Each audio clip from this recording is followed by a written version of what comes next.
Hello and welcome back to my YouTube channel. तो अपनी last video में हमने चैप्टर 4 को स्टार्ट किया था, जहां पर हमने देखा था कि हमारी मार्केट कैसी होती है। देन उसके बाद हमने बायर का बिहेवियर पढ़ा था कि बायर कैसे डिफरेंट प्राइजेस पर डिफरेंट डिमांड करता है। उसके बाद हमने अदर फैक्टर्स की भी बात करी थी कि अदर देन प्राइस हमारी जो डिमांड है वो कैसे चेंज होती है। बट मार्केट को पढ़ने के लिए सिर्फ बायर का बिहेवियर इनफ नहीं है, हमें अपने सेलर का भी बिहेवियर पता होना चाहिए। तो आज की इस वीडियो में हम अपने बाकी सारे टॉपिक्स को भी कवर करेंगे चैप्टर 4 के। तो स्टार्ट करते हैं 4.3 हाउ डू सेलर्स बिहेव। अब हमारे सेलर कैसे बिहेव करते हैं डिफरेंट प्राइजेस पर, उनकी क्या सप्लाई होती है डिफरेंट प्राइजेस पर। तो अगर हमें अपने सेलर का बिहेवियर समझना है तो उसके लिए हमें इस रिलेशनशिप को समझना पड़ेगा। किसके बीच में रिलेशनशिप कि हमारे गुड का प्राइस क्या है और उस प्राइस पर हमारा सेलर कितने अमाउंट ऑफ गुड विलिंग है सेल करने के लिए, सप्लाई करने के लिए। तो एट अ गिवन प्राइस हमारा जो भी अमाउंट सेलर विलिंग होता है सप्लाई करने के लिए उसको हम बोलते हैं क्वांटिटी सप्लाइड। जैसे हमने अपनी डिमांड में भी देखा था, सिमिलरली ऐसा ही है कि जैसे अगर हमारा लेट सपोज किसी गुड का प्राइस 10 रुपये है, तो उस 10 रुपये पे मी एज अ सेलर मैं कितनी सप्लाई करना चाहूँगी, कितने अमाउंट ऑफ सप्लाई करना चाहूँगी। लेट सपोज कि इस 10 रुपये पे मैं 1000 यूनिट्स की सप्लाई कर रही हूँ, तो एट अ गिवन प्राइस मैं कितने अमाउंट ऑफ सप्लाई कर रही हूँ उसको हम बोलते हैं क्वांटिटी सप्लाइड। ये जो मेरे 1000 यूनिट्स हैं ये हो गई मेरी क्वांटिटी सप्लाइड गिवन प्राइस पर 10 रुपये पर। अब ये तो हमारी एक टाइम की बात हो गई कि अगर प्राइस 10 रुपये है तो उस पर मैं 1000 यूनिट्स की सप्लाई करना चाहूँगी। बट लेट सपोज़ कि अगर हमारा मार्केट का प्राइस कम होता है या फिर ज़्यादा होता है, तो उस केस में मैं अपनी सप्लाई को कम करूँगी या ज़्यादा करूँगी, मी एज अ सेलर मेरा बिहेवियर क्या होगा। तो उसके लिए हमें यहाँ पर एग्जाम्पल गिवन है एक कंपनी का, हमारी एक्सॉन मोबिल। तो जो हमारी एक्सॉन मोबिल कंपनी है ये हमारी ऑयल मैन्युफैक्चरिंग कंपनी है। ऑब्वियस सी बात है कि ये हमारी सप्लाई करेगी ऑयल को। तो हम इनका बिहेवियर देखेंगे कि ये कंपनी कैसे बिहेव करती है अगर हमारा प्राइस कम ज़्यादा होता है तो अगर लेट सपोज हमारा प्राइस इंक्रीज़ हो जाता है ऑयल का, तो उस केस में जो हमारी एक्सॉन मोबिल कंपनी है उसकी विलिंगनेस बढ़ जाएगी सप्लाई को करने की। लाइक वो चाहेगी कि वो और सप्लाई करे।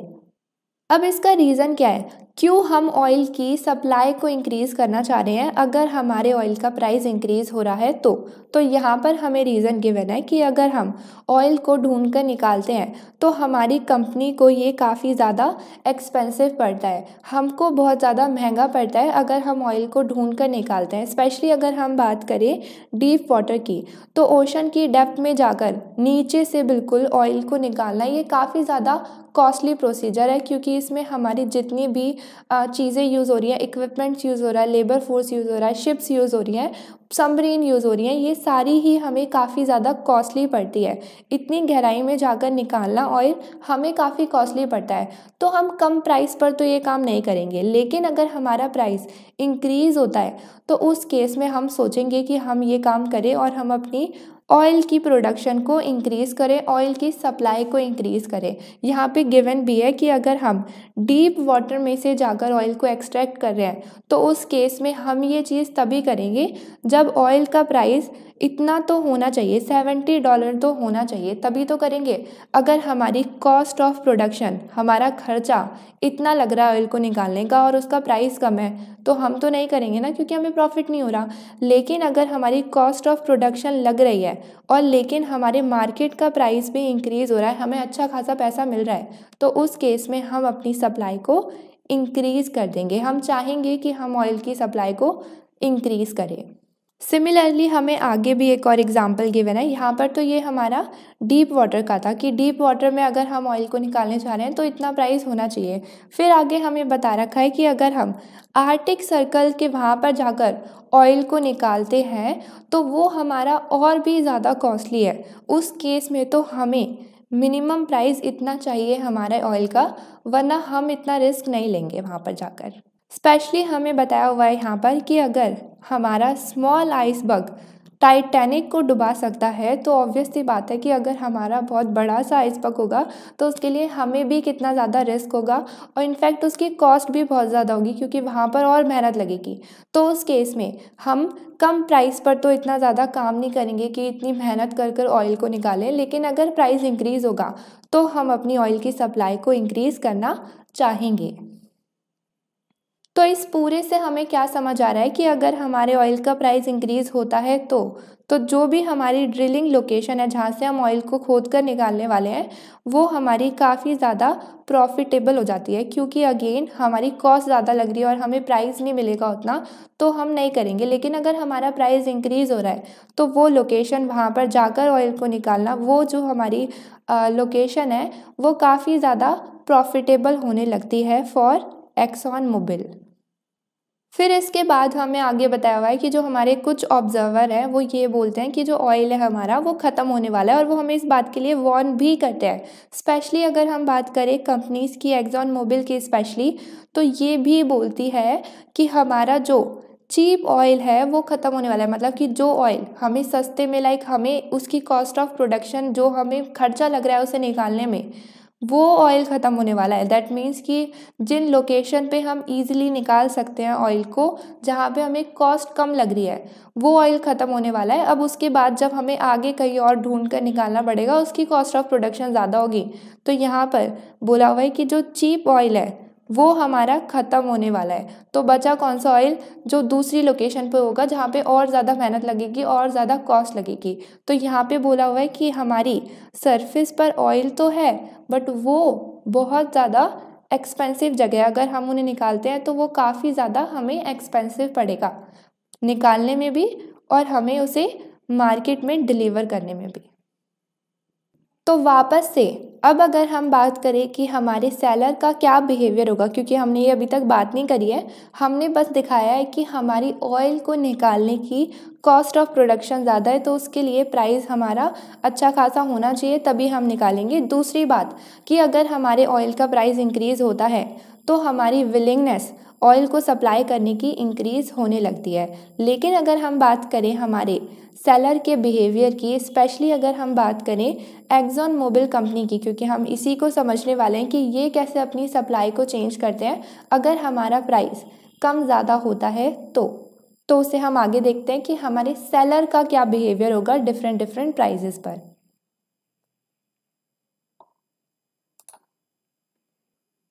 तो यहाँ पर हमें एक्सॉन मोबिल का ही सप्लाई स्केड्यूल गिवन है। सप्लाई स्केड्यूल सेम हमारा प्राइस और क्वांटिटी सप्लाइड के बीच में रिलेशनशिप को ही शो करता है, बट हम देख सकते हैं कि वो हमें टेबल की फॉर्म में शो करता है। तो अगर हम बात करें डिफरेंट प्राइजेस की, हम देख सकते हैं कि $10 पर जो हमारी सप्लाई है वो 0 है। फिर जैसे ही हमारा प्राइस इंक्रीज़ हुआ हमारी सप्लाई भी इंक्रीज़ हो गई, हमारा प्राइस और इंक्रीज़ हुआ तो हमारी सप्लाई और इंक्रीज़ हो गई, हमारा प्राइस और इंक्रीज़ हुआ तो हमारी सप्लाई और इंक्रीज़ हो गई।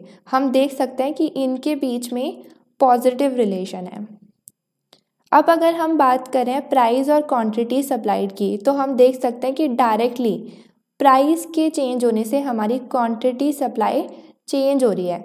कोई भी अदर फैक्टर की यहाँ पर बात नहीं हो रही है। अगर हम बात करें अदर फैक्टर्स की तो वो हमारे यहाँ पर कांस्टेंट है। हमने जो यहाँ पे अदर फैक्टर्स लिए हुए हैं वो हमारे कांस्टेंट हैं।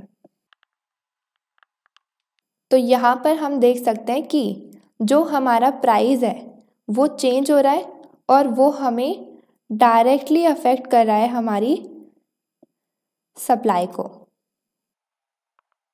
और हमारी सप्लाई चेंज हो रही है। प्राइस के चेंज होने से हमारी सप्लाई चेंज हो रही है। अदर फैक्टर्स कांस्टेंट है, उनमें कोई भी चेंजेस नहीं आ रहे।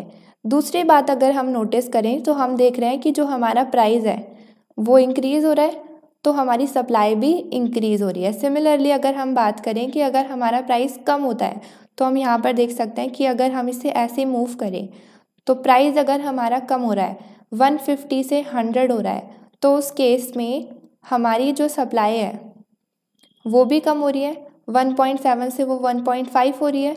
अगर हम इसके और ऊपर जाएं कि प्राइस 100 से $150 होता है तो अगेन हमारी सप्लाई 1.5 से 1.2 हो रही है। तो हम यहाँ पर एक सेकेंड।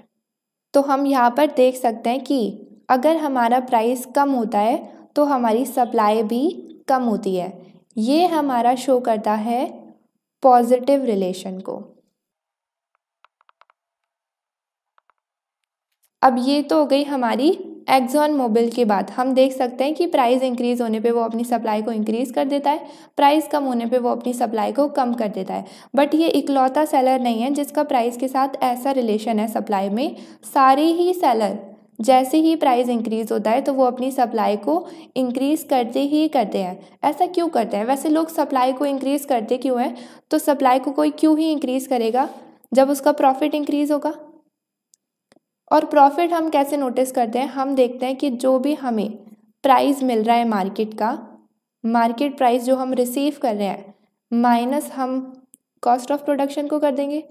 जो भी हमारी प्रोडक्ट को बनाने में, या फिर अगर हम स्पेसिफिकली बात करें तो ऑयल को बनाने में, एक्सट्रैक्ट करने में ऑयल को, जो भी हमारा खर्चा हुआ है उसको हम माइनस कर देंगे उस अमाउंट से जो हम रिसीव कर रहे हैं उसे बेचकर। तो यहाँ पे अगर हमारे अदर फैक्टर कांस्टेंट है, मतलब कि हम मान सकते हैं कि यहाँ पे हमारी कॉस्ट ऑफ प्रोडक्शन में भी कोई चेंजेस नहीं आ रही क्योंकि वो भी हमारी कांस्टेंट है। तो अगर हमारा प्राइस इंक्रीज़ होता है और ये हमारा यहाँ पर फिक्स्ड है तो सिंपल सी बात है, हम देख सकते हैं कि हमारा प्रॉफिट भी इंक्रीज़ होता है। प्रॉफिट इंक्रीज़ होता है तो हम देखते हैं कि वाओ, प्राइस इंक्रीज़ होने से हमारा प्रॉफिट इंक्रीज़ हो रहा है, तो हम अपनी सप्लाई को भी इंक्रीज़ कर देते हैं। सिमिलरली अगर हमारा मार्केट प्राइस कम होता है तो हम देख सकते हैं कि हमारा प्रॉफिट भी कम हो जाता है, तो उस केस में हम अपनी सप्लाई को कम कर देते हैं। तो इकलौते एक्सॉन मोबिल नहीं करते हैं, ऐसे सारे ही हमारे सेलर प्राइस के इंक्रीज़ होने से अपनी सप्लाई को इंक्रीज़ कर देते हैं। सिमिलरली प्राइस के कम होने से अपनी सप्लाई को कम कर देते हैं। ये हमारा लॉ ऑफ सप्लाई है, फंडामेंटल है, सब ऐसा करते हैं। सारे सेलर हमारे सेम बिहेवियर को करते हैं। कोई भी ऐसा नहीं है कि सप्लाई को कम कर देगा अगर प्राइस इंक्रीज़ होगा, तो सब अपनी सप्लाई को इंक्रीज़ ही करेंगे अगर प्राइस इंक्रीज़ होता है। तो लॉ ऑफ सप्लाई हमारा यही शो करता है कि अगर हमारा प्राइस इंक्रीज़ होता है तो हम अपनी सप्लाई को इंक्रीज़ कर देंगे। प्राइस के चेंज होने से हमारी सप्लाई चेंज हो रही है और हमारे इसमें जो अदर फैक्टर होते हैं वो कांस्टेंट होते हैं।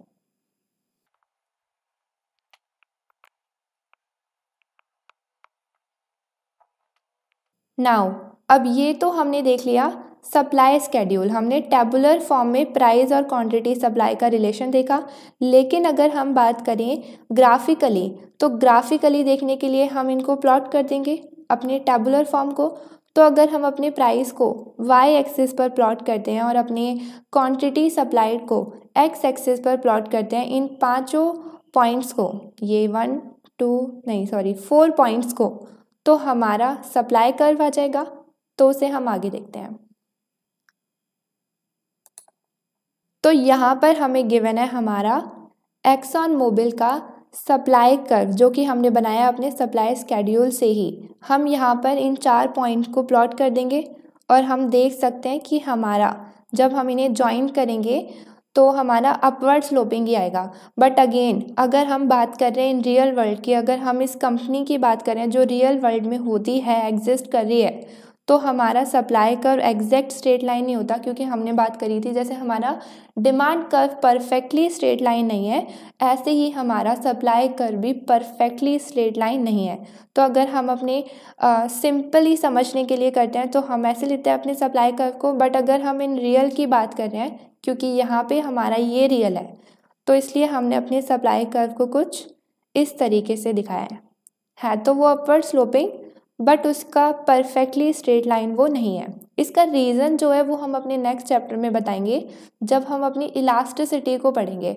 तो अभी के लिए बस ऐसा समझ लो कि रियल लाइफ में ऐसा होता है, बट एग्जैक्ट रीज़न मैं अपनी नेक्स्ट वीडियो में बताऊंगी, लाइक जो नेक्स्ट चैप्टर होगा।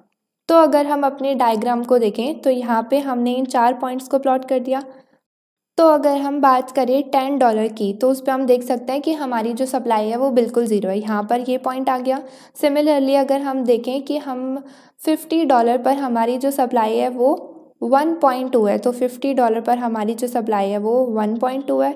सिमिलरली हम अपने बाकी प्राइजेस पर अपनी सप्लाई को देख सकते हैं। हम देख सकते हैं कि जैसे जैसे हमारा प्राइस इंक्रीज़ हुआ हमने अपनी सप्लाई को भी इंक्रीज़ ही कराया। यहाँ पे भी हमारे ये पॉजिटिव रिलेशन को शो करता है ग्राफिकली भी। ऊपर से हम देख भी सकते हैं कि जो हमारा कर्व है वो अपवर्ड स्लोपिंग है। नाउ अब अगर हम बात करें हमारे विलिंगनेस टू एक्सेप्ट की, तो जैसे हमने अपने डिमांड में देखा था विलिंगनेस टू पे, तो उसमें होता था कि बायर जो हमारा मैक्सिमम अमाउंट पे करने के लिए तैयार है एक एडिशनल यूनिट ऑफ गुड के लिए, तो सिमिलरली हमारा यहाँ पे सेलर का देखेंगे हम कि सेलर जो मिनिमम अमाउंट तैयार है रिसीव करने के लिए एक एडिशनल यूनिट ऑफ गुड बेचने में। तो अगर हमारा एक्सॉन मोबिल ऑप्टिमाइजिंग है, मतलब कि वो अपनी बेस्ट चॉइस कर रहा है, तो उस केस में जो हमारी फर्म है वो विलिंग होगी सप्लाई करने के लिए एक एडिशनल यूनिट ऑफ ऑयल जब उसे एटलीस्ट मिनिमम, मतलब मिनिमम यहाँ पे एटलीस्ट है, मिनिमम अमाउंट कितना मिलेगा, मार्जिनल कॉस्ट जितना। तो यहाँ पर हम इसे ऐसे भी बोल सकते हैं कि जो हमारी फर्म मिनिमम अमाउंट, एक सेकेंड, जो हमारी फर्म मिनिमम अमाउंट रिसीव करने के लिए तैयार है एक एडिशनल यूनिट बेचने के लिए, तो वो हमारा सप्लाई कर्व अगेन शो करता है और उस मिनिमम अमाउंट को यहाँ पर बोला हुआ है मार्जिनल कॉस्ट। तो एज लॉन्ग एज, जब तक हमें वो मिनिमम अमाउंट एटलीस्ट मिलता रहेगा, मिनिमम मार्जिनल कॉस्ट मिलती रहेगी, हम एक एडिशनल यूनिट बेचने के लिए तैयार रहेंगे। अगर हम बात करें मार्जिनल कॉस्ट की, तो मार्जिनल कॉस्ट क्या है कि हमने देखा था कि अगर मार्जिनल बेनिफिट की बात करते हैं तो अगर हम एक यूनिट से दूसरे यूनिट को कंज्यूम करते हैं तो हमें उससे एक्स्ट्रा बेनिफिट, एडिशनल बेनिफिट कितना हुआ, तो मार्जिनल कॉस्ट भी यही सिमिलर शो करती है कि अगर हम एक यूनिट बेच कर दूसरा यूनिट बेच रहे हैं तो उस केस में जो मैंने एक एक्स्ट्रा यूनिट बेचा है तो उसमें मेरी एडिशनल कॉस्ट कितनी लगी, तो वो हमारा मार्जिनल कॉस्ट शो करता है। अब हम इसे देखते कैसे हैं, जो हमारा मार्जिनल कॉस्ट है उसे हम अपने सप्लाई कर्व में कैसे देखते हैं, तो अगेन जो हमारे सप्लाई कर्व की हाइट है वो हमारी मार्जिनल कॉस्ट को शो करती है। अब जैसे फॉर एग्जांपल कि अगर हमारा प्राइस ऑयल का $100 है, तो उस केस में जो हम क्वांटिटी को सप्लाई कर रहे थे वो 1.5 थी, 1.5 बिलियन पर ईयर।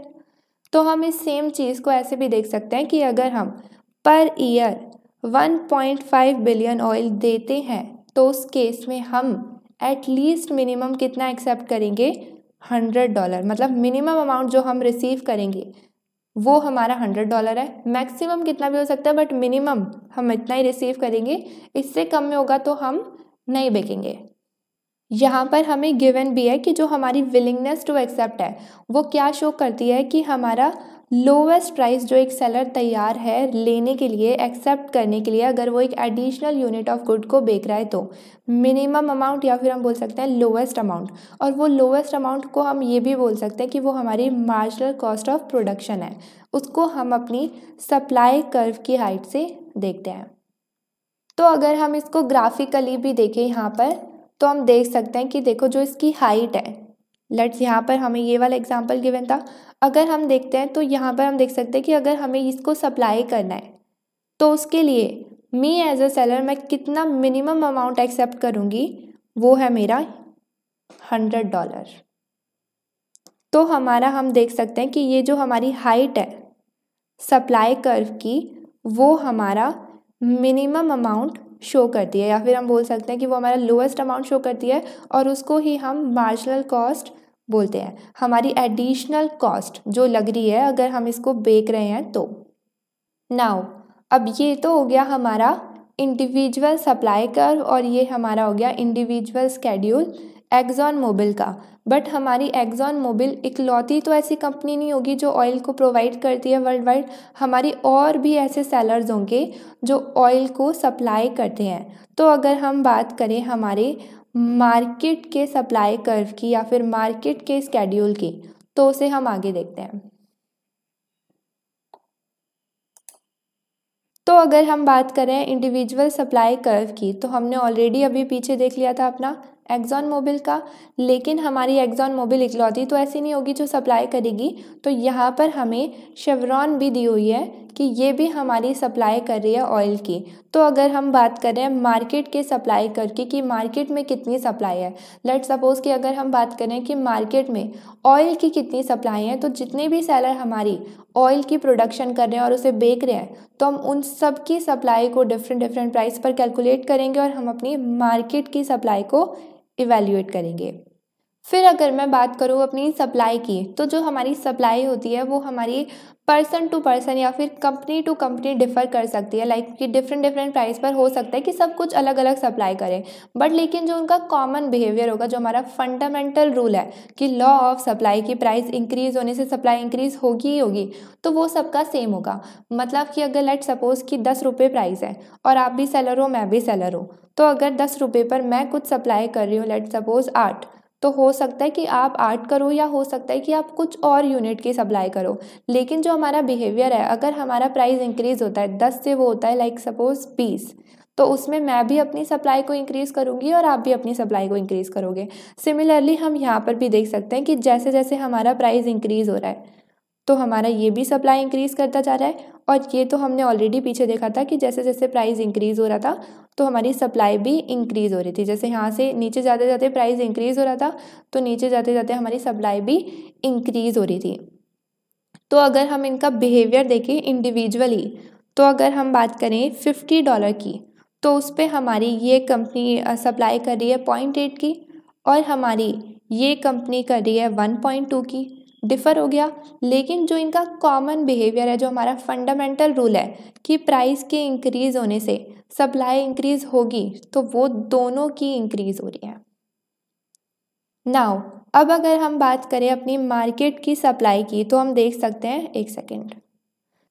तो अगर हम बात कर रहे हैं मार्केट की सप्लाई की, तो मार्केट की सप्लाई में हम क्या करेंगे कि जितने भी हमारे मार्केट में सेलर हैं उन सब की सप्लाई को ऐड कर लेंगे। तो लेट सपोज़ कि हमारी मार्केट में ये 2 ही सेलर हैं ऑयल के, तो हमारी मार्केट में ऑयल की सप्लाई कितनी होगी, तो हम डिफरेंट प्राइजेस पर इनकी इंडिविजुअल सप्लाई को ऐड करेंगे। हम देख सकते हैं कि इनकी इंडिविजुअल सप्लाई है। अगर हम पूरी मार्केट की बात कर रहे हैं तो हम इनकी इंडिविजुअल सप्लाईज को ऐड कर देंगे और वो ये आ जाएंगी। ये हमने ऑलरेडी अपने स्कूल लेवल पर भी पढ़ा हुआ है। अगर हम इन तीनों को यहाँ पर नीचे ग्राफ में प्लॉट करते हैं तो ये हमारे कर्व आ जाएंगे मार्केट के।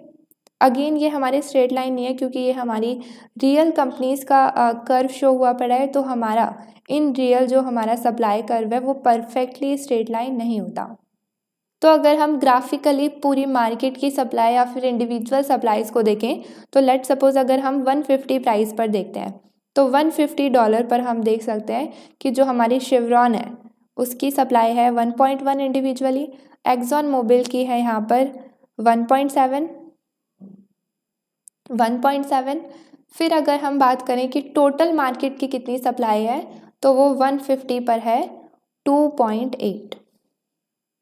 फिर इसके बाद यहाँ पे हमें आगे नॉर्मल एक सिंपल सप्लाई कर्व गिवन है जो हमारा रियल डेटा को शो करता है कि लाइक रियल लाइफ में हमारा जो सप्लाई कर्व है वो परफेक्टली स्ट्रेट लाइन नहीं होता है, बट वो थोड़ा कुछ इस तरीके से होता है। और यहाँ पर अगेन ये हमारा अपवर्ड स्लोपिंग है जो कि एक पॉजिटिव रिलेशन को शो करता है कि अगर हमारा प्राइस इंक्रीज़ हो रहा है तो हमारी सप्लाई भी इंक्रीज़ होती है। ये हमारा पॉजिटिव रिलेशन है। हमारा जो सप्लाई कर्व है वो प्राइस और क्वांटिटी सप्लाई के बीच में पॉजिटिव रिलेशन को शो करता है। अब ये तो हो गया हमारा प्राइस और क्वांटिटी सप्लाई की बात, और हमने यहाँ पर अदर फैक्टर्स कांस्टेंट लिए हुआ है। लेकिन अगर हम बात करें अदर फैक्टर की कि वो हमारी क्वांटिटी सप्लाई को कैसे अफेक्ट करते हैं, तो उसे हम आगे देखते हैं।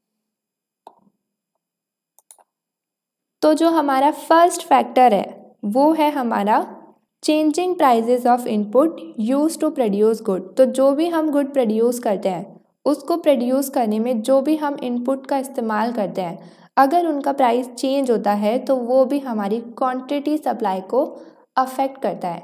दूसरी अगर हम बात करें प्राइस की, तो हम देख सकते हैं कि यहाँ पे हमारा जो प्राइस है वो बिल्कुल भी चेंज नहीं हो रहा है। हमारे मार्केट का प्राइस जो है वो फिक्स है। तो अगर हम बात करते हैं अदर फैक्टर्स की, तो उसमें हमारा प्राइस जो है वो फिक्स्ड रहता है, कांस्टेंट रहता है। तो जैसे अगर हम प्राइस का चेंज देखते हैं क्वांटिटी सप्लाई में, तो उसमें हमारे अदर फैक्टर कांस्टेंट रहते हैं। लेकिन अगर हम बात करते हैं अदर फैक्टर्स की, तो उस केस में हमारा प्राइस कांस्टेंट रहता है।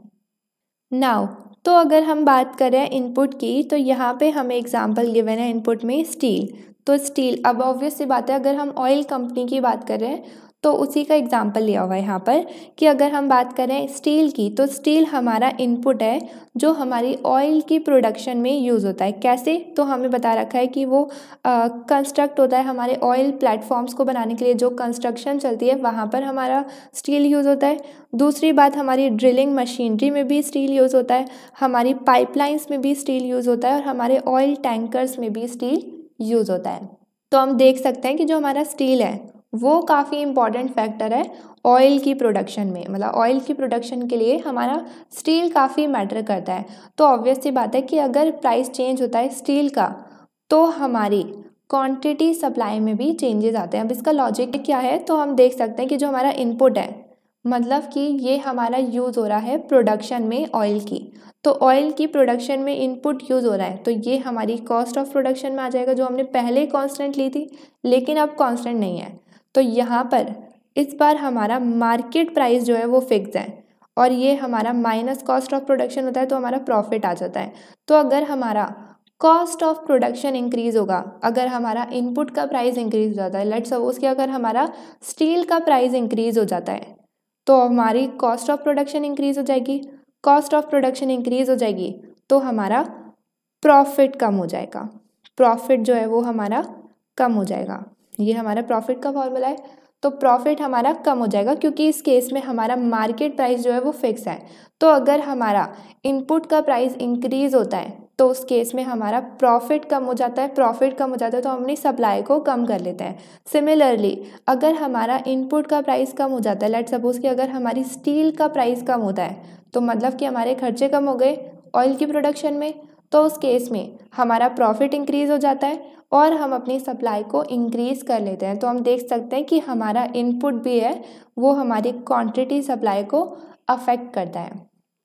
तो यहाँ पर वही सेम बात गिवन है कि अगर हमारा स्टील का प्राइस इंक्रीज़ हो जाता है, तो हमारी अपॉर्चुनिटी ऑयल को प्रोड्यूस करने की वो प्रॉफिटेबल नहीं रहती एज़ कम्पेयर टू बिफोर। मतलब कि जब हमारा प्राइस इंक्रीज़ नहीं हुआ था तब ठीक था, लेकिन जैसे ही हमारा प्राइस इंक्रीज़ होता है स्टील का, तो हमारी प्रॉफिटेबिलिटी कम हो जाती है। जैसे ही हमारी कॉस्ट ऑफ प्रोडक्शन इंक्रीज़ होती है स्टील के प्राइस के इंक्रीज़ होने से, तो हमारी प्रॉफिटेबिलिटी कम हो जाती है, तो हैंस हम अपनी सप्लाई को कम कर देते हैं। अब अदर फैक्टर्स की वजह से सप्लाई कम हुई है, तो हमारी सप्लाई जो है वो शिफ्ट होती है, तो हमारी सप्लाई लेफ्टवर्ड शिफ्ट हो जाएगी अगर वो कम हुई है तो यहाँ पर वही सेम बात गिवन है कि अगर हमारा प्रॉफिट कम हो जाता है, तो अगेन जो हमारी ऑप्टिमाइजिंग ऑयल प्रोड्यूसर्स हैं वो चूज़ करेंगी कि वो सप्लाई कम कर दें ऑयल की, क्योंकि प्रॉफिट नहीं हो रहा है, प्रॉफिट तो कम हो रहा है। फिर अगर हमारा स्टील का प्राइस इंक्रीज़ होता है, तो उस केस में जो हमारी सप्लाई कर्व है वो लेफ्टवर्ड शिफ्ट हो जाएगी, लेफ्टवर्ड शिफ्ट हो जाएगी, तो हमारी क्वांटिटी सप्लाई कम हो जाएगी as compare to before. Similarly अगर इसका उल्टा होता है, लेट्स सपोज कि अगर स्टील का प्राइस हमारा कम हो जाता है, तो उस केस में हमारी राइटवर्ड शिफ्ट हो जाएगी, क्योंकि हम अपनी सप्लाई को इंक्रीज़ करना चाहेंगे, हमारा प्रॉफिट इंक्रीज़ हो जाएगा अगर हमारा कॉस्ट ऑफ प्रोडक्शन या फिर स्टील का प्राइस कम होता है तो उस केस में हमारा राइटवर्ड शिफ्ट होगा और हमारी क्वांटिटी सप्लाई भी इंक्रीज़ हो जाएगी।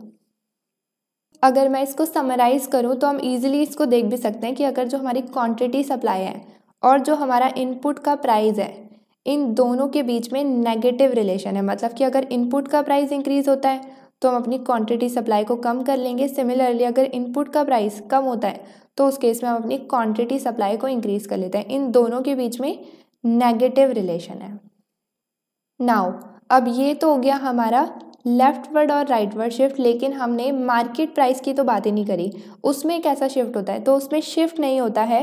जैसे हमने डिमांड में देखा था कि डिमांड में जब खुद के प्राइस में चेंज आ रहा है तो उसमें मूवमेंट होती है सेम कर्व पे। तो अगर हम सप्लाई की बात करें तो अगर सप्लाई में प्राइस में चेंज आ रहा है तो उसमें मूवमेंट होती है सेम सप्लाई कर्व में। तो उसे हम आगे देखते हैं कि शिफ्ट और मूवमेंट में क्या डिफरेंस है। तो जैसा अभी हमने पीछे देखा अगर लेट सपोज हम अदर फैक्टर्स की पहले फिर से बात करें तो ये हमारा लेट सपोज ग्राफ है, यहाँ पे ये हमारा अपवर्ड सप्लाई कर्व हो गया और ये इस पर हमारी प्राइस हो गई और क्वांटिटी हो गई।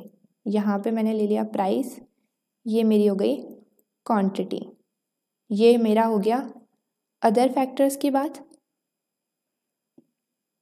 यहाँ पे मैं अदर फैक्टर्स की बात कर रही हूँ, जहाँ पे मेरा खुद का प्राइस जो है गुड का वो कांस्टेंट है, वो फिक्स्ड है, ऐसा भी बोल सकते हैं। अगर अदर फैक्टर्स में चेंजेस आने की वजह से हमारी क्वांटिटी सप्लाई चेंज होती है तो उस केस में हमारा जो कर्व है वो शिफ्ट होता है। कैसे शिफ्ट होता है हमारा, लेफ्टवर्ड या फिर राइटवर्ड।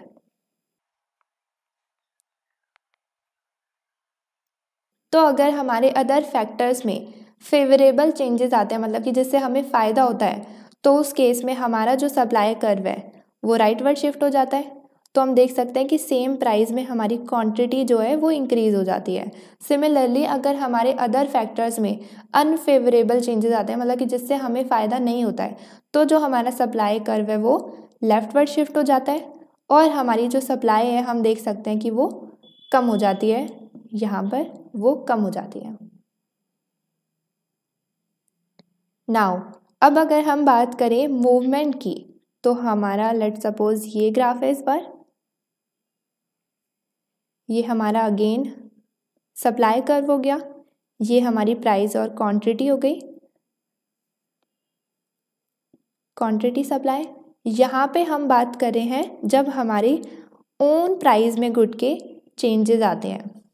तो अगर हमारे ओन प्राइस में चेंज आने की वजह से हमारी क्वांटिटी सप्लाई, एक सेकेंड, हमारी क्वांटिटी सप्लाई चेंज होती है जिसमें हमारे अदर फैक्टर्स कांस्टेंट होते हैं, तो उस केस में हमारा सेम कर्व पर मूवमेंट होती है,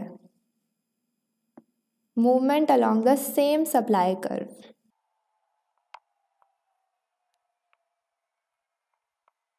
और वो हमारी मूवमेंट कैसी होती है, वो हमारी मूवमेंट होती है अपवर्ड और डाउनवर्ड।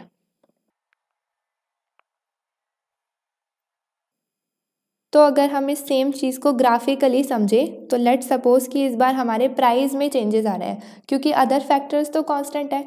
तो अगर खुद के प्राइस में चेंजेस आते हैं, लेट सपोज कि अगर हम अपने प्राइस को इंक्रीज़ कर देते हैं यहाँ पर, तो ये हमारा न्यू प्राइस हो गया, इस पर ये हमारी न्यू क्वांटिटी हो गई। हम देख सकते हैं हमारी क्वांटिटी सप्लाई भी इंक्रीज़ हो गई जैसे ही हमारा प्राइस इंक्रीज़ हुआ। तो हम देख सकते हैं कि जैसे ही हमारा प्राइस इंक्रीज़ हुआ, तो यहाँ पे लिख देती हूँ, जैसे ही हमारा प्राइस इंक्रीज़ हुआ तो हमारे सेम सप्लाई कर्व पर अपवर्ड मूवमेंट हो गई।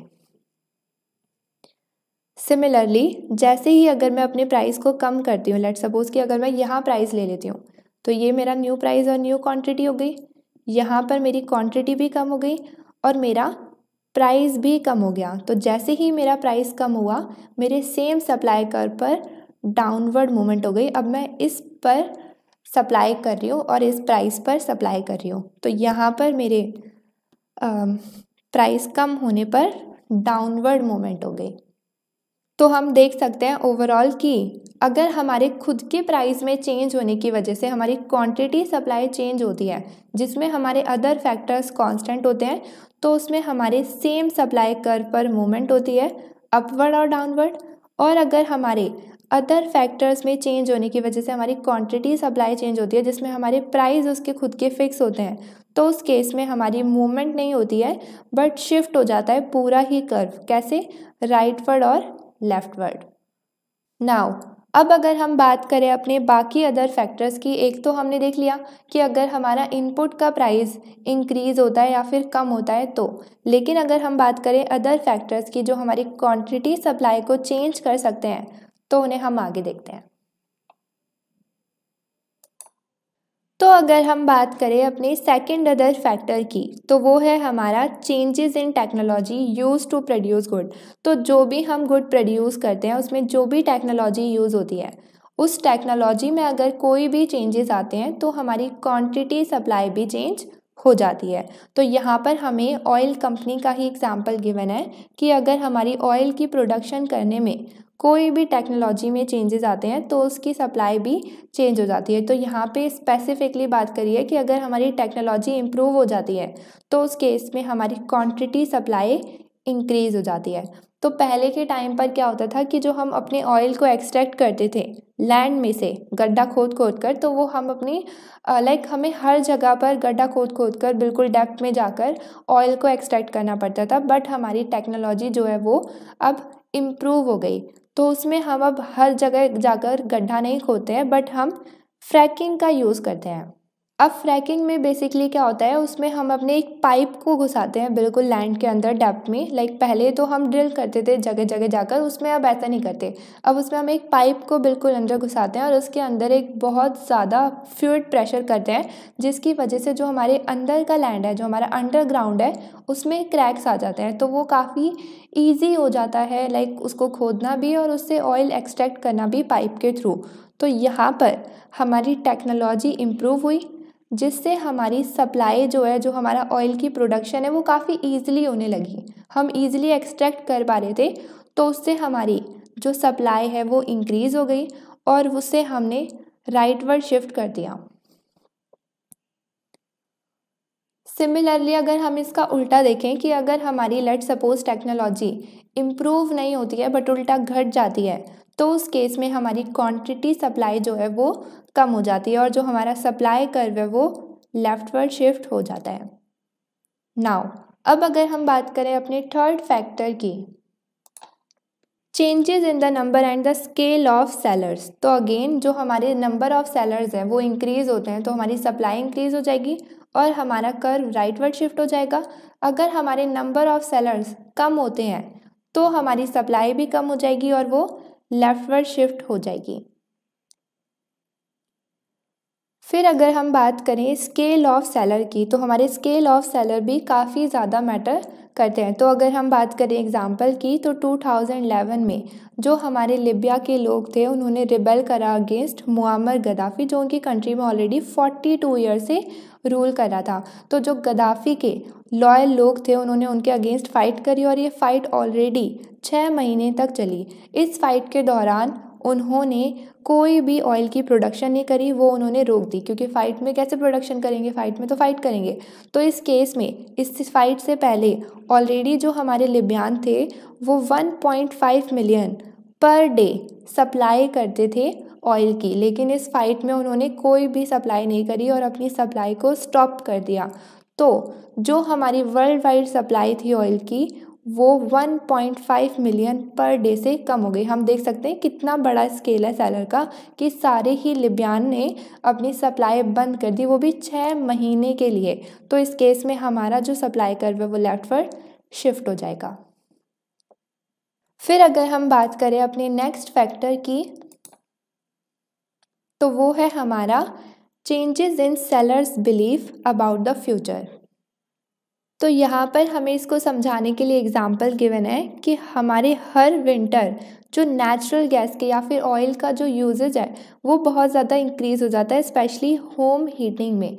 तो उस केस में हम देख सकते हैं कि अगर विंटर में लोग ज़्यादा यूज़ कर रहे हैं नेचुरल गैस को और ऑयल को, तो उसके प्राइस जो है वो ऑलरेडी इंक्रीज़ हो जाएंगे। हमारी गैस के प्राइस जो है नेचुरल के वो ऑलरेडी इंक्रीज़ हो जाएंगे। हम देख सकते हैं कि अगर विंटर में प्राइस इंक्रीज़ होंगे तो ये हमारी फ्यूचर को लेकर बिलीफ ही तो है कि विंटर में हमारे प्राइस इंक्रीज़ हो जाएंगे।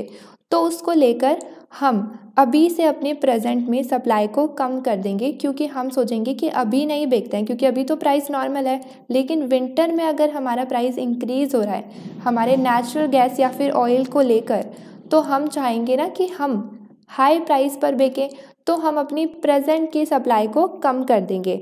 हम देखेंगे कि फ्यूचर में फ़ायदा है तो फ्यूचर में ज़्यादा बेचेंगे, अभी हम कम बेचते हैं। तो हम देख सकते हैं कि फ्यूचर के बिलीफ भी हमारी प्रेजेंट की सप्लाई को अफेक्ट करते हैं। तो अगर हम अपनी सप्लाई को कम करेंगे ये सोचकर कि विंटर में हमारे यूजेज इंक्रीज़ हो जाएंगे जिसकी वजह से प्राइस इंक्रीज़ हो जाएगा, तो अगर हम अपनी प्रेजेंट की सप्लाई को कम करते हैं तो वो हमारा लेफ्टवर्ड शिफ्ट हो जाएगा।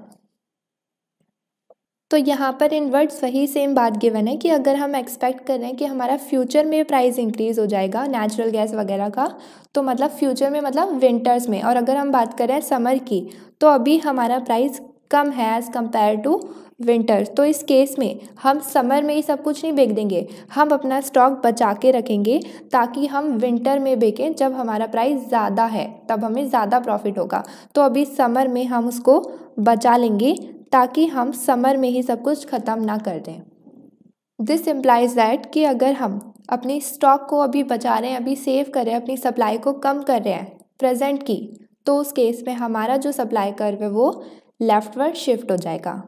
हम देख भी सकते हैं कि ये हमारी काफ़ी अच्छी स्ट्रैटेजी है, क्योंकि अभी इन समर हमारा प्राइस कम है तो हमने अपनी सप्लाई को भी कम कर दिया। लेकिन फ्यूचर में अगर हम एक्सपेक्ट कर रहे हैं कि हमारा विंटर में प्राइस हाई होने वाला है तो हम तब अपनी ज़्यादा सप्लाई को करेंगे। तो इन शॉर्ट हम देख सकते हैं कि हमारे फ्यूचर के बिलीफ भी हमारी करंट सप्लाई को चेंज कर सकते हैं। अगर हम इसका उल्टा भी देखें तो लेट सपोज़ कि फॉर सम रीज़न हम मान लें कि हमारा फ्यूचर का प्राइस कम होने वाला है, तो उस केस में हम फ्यूचर का वेट नहीं करेंगे, हम अभी अपनी सप्लाई को इंक्रीज़ कर देंगे ताकि अभी करंट प्राइस जो हमारा फ्यूचर के प्राइस से ज़्यादा है तो हम अभी बेच लें और अभी ज़्यादा प्रॉफिट कर लें। तो उस केस में हम अपनी सप्लाई को इंक्रीज़ करेंगे और अपनी सप्लाई को राइटवर्ड शिफ्ट कर देंगे। तो ये थे हमारे 4 अदर फैक्टर्स जिनकी वजह से हमारी क्वांटिटी सप्लाई चेंज होती है अदर देन प्राइस। अगर हम इसको समराइज़ करें तो यहाँ पर हम देख सकते हैं कि इन 4 फैक्टर्स की वजह से हमारी क्वांटिटी सप्लाई चेंज होती है और हमारा जो सप्लाई कर्व है वो शिफ्ट होता है। लेकिन अगर हमारे खुद के प्राइस में चेंज आने की वजह से क्वांटिटी सप्लाई चेंज होती है तो उस केस में हमारा सेम सप्लाई कर्व पर मूवमेंट होती है। अब हमने देख लिया ऑलरेडी हमारा सप्लाई कर्व और हमारा डिमांड कर्व। अब हम बात करते हैं अपनी पूरी मार्केट की। हमने इंडिविजुअली देख लिया कि हमारी डिमांड क्या होती है, हमने देख लिया हमारी सप्लाई क्या होती है। लेकिन अगर हम बात करें पूरी मार्केट की तो उसमें हम अपने सप्लाई और डिमांड कर्व को साथ में स्टडी करेंगे। तो उसे हम आगे देखते हैं कि हमारी मार्केट की सप्लाई और डिमांड क्या होती है एक पर्टिकुलर प्राइस पर, और वो प्राइस हम कैसे डिटरमाइन करते हैं अपनी सप्लाई और डिमांड को यूज़ करके। Supply and demand in equilibrium, ये हमने ऑलरेडी अपनी छोटी क्लासेस में भी पढ़ा हुआ है। हम कैसे अपनी सप्लाई और डिमांड से प्राइस को निकालते हैं। तो हमारा जहाँ पर सप्लाई और डिमांड आपस में इंटरैक्ट करता है वो हमारा होता है इक्विलिब्रियम प्राइस, और उस प्राइस पर जो हमारी क्वांटिटी होती है वो होती है हमारी इक्विलिब्रियम क्वांटिटी। इस क्वांटिटी पर हमारी जो सप्लाई है वो डिमांड के इक्वल होती है। सेम हमारी बुक में भी सेम दिया हुआ है कि यहाँ पर हमने जो अपना सप्लाई कर्व है वो ऐसे ले लिया और जो हमने अपना डिमांड कर्व है वो कुछ डाउनवर्ड ले लिया ऐसे, और जहाँ पर ये दोनों मेट कर रहे हैं आपस में मिल रहे हैं ये हो गया हमारा इक्विलिब्रियम प्राइस। इसको हम बोल रहे हैं कॉम्पिटिटिव इक्विलिब्रियम प्राइस, और जो इस पर क्वांटिटी है उसको हम बोल रहे हैं कॉम्पिटिटिव इक्विलिब्रियम क्वांटिटी। जिस पॉइंट पर ये मिल रहे हैं उसको हम इक्विलिब्रियम पॉइंट बोलते हैं, ये है हमारा कॉम्पिटिटिव इक्विलिब्रियम पॉइंट। अब ये तो हो गई हमारी वो सिचुएशन जब हमारा मार्केट का प्राइस हमारी कॉम्पिटिटिव इक्विलिब्रियम प्राइस के बिल्कुल इक्वल है, तभी तो यहाँ पर है। लेकिन ऐसा ज़रूरी थोड़ी है कि हमारा मार्केट का प्राइस हमारे कॉम्पिटिटिव इक्विलिब्रियम प्राइस के इक्वल होगा। तो उस केस में क्या होगा, हो सकता है कि हमारा प्राइस यहाँ पर हो या फिर हो सकता है कि हमारा प्राइस यहाँ पर हो। ज़रूरी थोड़ी है कि हमारा हर बार मार्केट का प्राइस इक्विलिब्रियम प्राइस ही होगा। तो उस केस में क्या होगा, वो दोनों केसेस हम अपने आगे समझते हैं। तो अगर हम बात करें लेट सपोज़ अपने केस 1 की, तो यहाँ पर हमने लेट सपोज़ ये ग्राफ बनाया, एक सेकेंड। तो यहाँ पर लेट सपोज़ ये हमने ग्राफ बनाया, ये हमारी सप्लाई हो गई, ये हमारी हो गई डिमांड। ये मैंने लिख दिया सप्लाई, ये डिमांड। ये यहाँ पर जो दोनों मीट कर रहे हैं आपस में ये हमारा इक्विलिब्रियम प्राइस हो गया, और ये हमारी हो गई इक्विलिब्रियम क्वांटिटी जहाँ पर हमारी सप्लाई और डिमांड आपस में बिल्कुल इक्वल है। अब लेट सपोज़ कि हमारा मार्केट का प्राइस इक्विलिब्रियम प्राइस के इक्वल नहीं है, मान लो कि हम अपने केस 1 में लेते हैं कि जो हमारा मार्केट का प्राइस है वो इक्विलिब्रियम प्राइस से ज़्यादा है। तो इक्विलिब्रियम प्राइस से ज़्यादा है मतलब कि इक्विलिब्रियम प्राइस से ऊपर है। यहाँ पर मैंने ले लिया, ये मैंने ले लिया अपने मार्केट का प्राइस। यहाँ पर जो हमारी क्वांटिटी सप्लाई है वो यहाँ पर है, और जो हमारी क्वांटिटी डिमांड है वो हमारी यहाँ पर है, जहाँ से डिमांड कर्व पे टच हो रहा है हमारा मार्केट का प्राइस।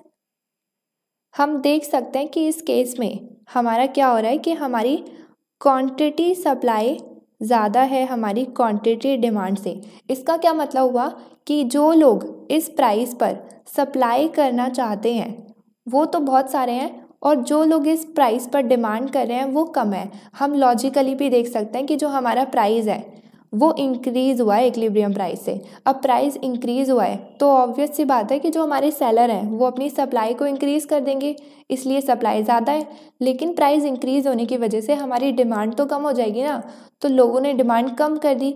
तो इस केस में हमारी सप्लाई ज़्यादा है और डिमांड कम है। यहाँ पे जो ये हमारा गैप है पूरा क्वांटिटी का, ये हमारा हो जाएगा एक्सेस सप्लाई है हमारी यहाँ पर। वो सप्लाई जो हमारे बायर्स खरीदना ही नहीं चाहते, क्योंकि हमारे बायर्स तो सब मिलाकर इतना ही खरीदना चाहते हैं इस प्राइस पर, और हमारे जो सेलर हैं वो इतनी सप्लाई करना चाहते हैं। तो जो बाकी बची सप्लाई जिसको कोई नहीं खरीद रहा वो हमारी है एक्सेस सप्लाई। फिर अगर हम बात करें अपने केस 2 की, तो हमने यहाँ पे केस बी ले लिया। इस केस में यहाँ पर हमने पहले अगेन सेम ग्राफ बनाया। ये हमारा हो गया सप्लाई डिमांड, ये हमारा इक्विलिब्रियम प्राइस हो गया, ये हमारी इक्विलिब्रियम क्वांटिटी हो गई जहाँ पे हमारी सप्लाई और डिमांड इक्वल है। नाउ अब इस केस में हम क्या करते हैं, हम अपने मार्केट के प्राइस को कम ले लेते हैं इक्विलिब्रियम प्राइस से। तो अगर मार्केट का प्राइस कम है तो मैं उसे इक्विलिब्रियम प्राइस के नीचे ले लूँगी। ये मेरे मार्केट का प्राइस हो गया। इस मार्केट के प्राइस पर जो मेरी क्वांटिटी डिमांडेड है वो यहाँ पर है, जो डिमांड से टच हो रही है, और जो मेरी क्वांटिटी सप्लाई है वो मेरी यहाँ पर हो गई, जो सप्लाई कर्व से टच हो रही है। हम देख सकते हैं कि यहाँ पर इस केस में हमारी क्वांटिटी डिमांडेड ज़्यादा है हमारी क्वांटिटी सप्लाई से, मतलब कि जो लोग इस प्राइस पर डिमांड कर रहे हैं वो इतने ज़्यादा हैं और जो सप्लाई करना चाहते हैं वो कम है। हम इसे लॉजिकली भी देख सकते हैं कि अगर हमारा प्राइस कम हुआ है, पहले हमारा प्राइस था नॉर्मल इक्विलिब्रियम प्राइस जिसमें हमारी क्वांटिटी और सप्लाई इक्वल थी, लेकिन जैसे ही हमारा प्राइस कम हुआ तो प्राइस कम होने से लोगों ने अपनी डिमांड बढ़ा दी, लेकिन सेलर ने अपनी सप्लाई को कम कर दिया पहले से। हम यहाँ पर भी देख सकते हैं कि लोगों ने डिमांड बढ़ा दी लेकिन सेलर ने अपनी सप्लाई को कम कर दिया। तो यहाँ पर हमारी डिमांड ज़्यादा हो गई हमारी सप्लाई से। तो जो भी हमारा ये गैप है ये हो गया हमारा एक्सेस डिमांड।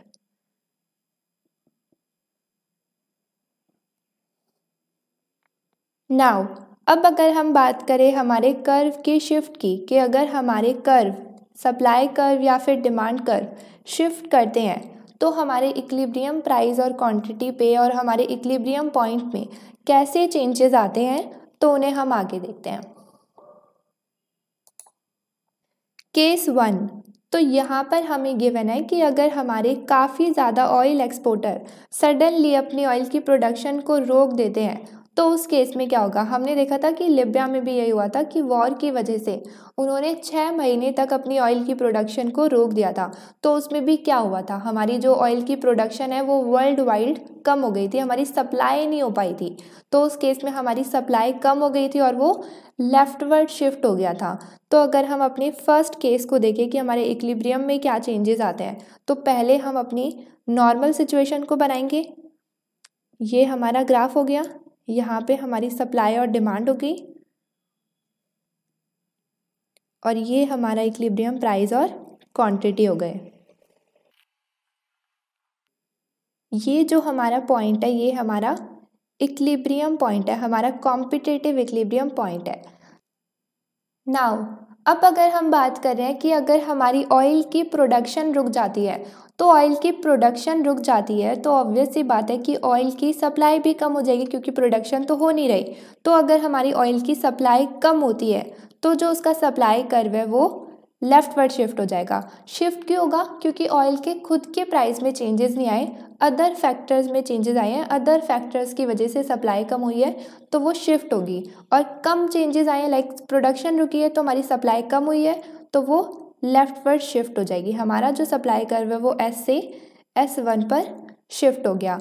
इस केस में जो हमारी न्यू इक्विलिब्रियम क्वांटिटी है वो ये हो जाएगी, हमारी न्यू इक्विलिब्रियम क्वांटिटी हो गई, हमारी इक्विलिब्रियम क्वांटिटी इंक्रीज हो गई। अगर हम बात करें प्राइस की तो इस केस में हमारा प्राइस भी पहले से इंक्रीज हो गया। और जो ये हमारा पॉइंट है ये हमारा न्यू कॉम्पिटिटिव इक्विलिब्रियम पॉइंट हो गया। अब अगर हम यहाँ पर एक चीज़ नोटिस करें तो हम देख सकते हैं कि हमारे अदर फैक्टर्स में चेंजेस आए। सबसे पहले अदर फैक्टर्स में चेंजेस आने की वजह से हमने क्या देखा कि हमारा जो सप्लाई कर्व है वो लेफ्टवर्ड शिफ्ट हो गया। लेफ्टवर्ड शिफ्ट होते ही हमने क्या देखा कि जो हमारा इक्विलिब्रियम प्राइस है वो हमारा इंक्रीज हो गया। अब इक्विलिब्रियम प्राइस के इंक्रीज होते ही हमें पता है कि इक्विलिब्रियम प्राइस का डिमांड के साथ नेगेटिव रिलेशन है, तो इक्विलिब्रियम प्राइस इंक्रीज हुआ है तो हमारी डिमांड कम हो जाएगी। अगर हमारी डिमांड कम होती है तो हमारे डिमांड कर्व में मूवमेंट होती है। मूवमेंट क्यों होती है? क्योंकि खुद के प्राइस में चेंज हो रहा है इस बार, तो मूवमेंट होती है हमारी अपवर्ड। अगर मैं इसको यहाँ पर समझाऊं तो हम देख सकते हैं कि जब हमारे अदर फैक्टर्स में चेंजेस आए तो हमारा सप्लाई कर्व तो शिफ्ट हुआ, लेकिन जब उसके खुद के प्राइस में चेंजेस आए, क्योंकि सप्लाई कर्व मूव हुआ तो हमारी इक्विलिब्रियम प्राइस इंक्रीज हो गया। जब खुद के प्राइस में चेंजेस आए तो उस केस में हमारे डिमांड के साथ उसका नेगेटिव रिलेशन था, तो यहाँ पर जो हमारा डिमांड कर्व है उसकी अपवर्ड मूवमेंट हुई है। नाउ अब अगर हम बात करें अपनी केस 2 की, तो हमारा केस 2 क्या बोल रहा है कि तब क्या होगा जब हमारे काफ़ी ज़्यादा और लोग, काफ़ी ज़्यादा और कंज्यूमर इन्वायरमेंटल की चिंता करने लगे। तो उस केस में क्या होता है कि वो ऑयल को कम यूज़ करने लगते हैं। जैसा हमने उसमें भी देखा था ग्लोबल वार्मिंग के केस में कि वो ऑयल को कम यूज़ करने लगते हैं। तो यहाँ पर अगर हम अपने केस 2 को देखें, यहाँ पर अगर हम इसका ग्राफ बनाए तो ये पहले हमारा सब कुछ नॉर्मल हो जाएगा।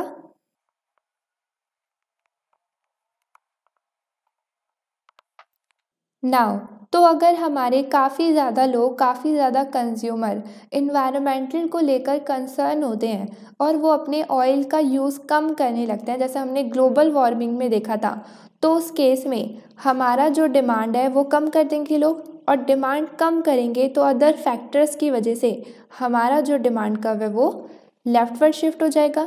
तो हमारा जो डिमांड है वो D से D1 पर लेफ्टवर्ड शिफ्ट हो गया। अब जब ये लेफ्टवर्ड शिफ्ट हुआ है तो उस केस में हमारी न्यू इक्विलिब्रियम क्वांटिटी क्या है वो यहाँ पर आ जाएगी, और हमारा न्यू इक्विलिब्रियम प्राइस क्या होगा वो हमारा यहाँ पर आ जाएगा।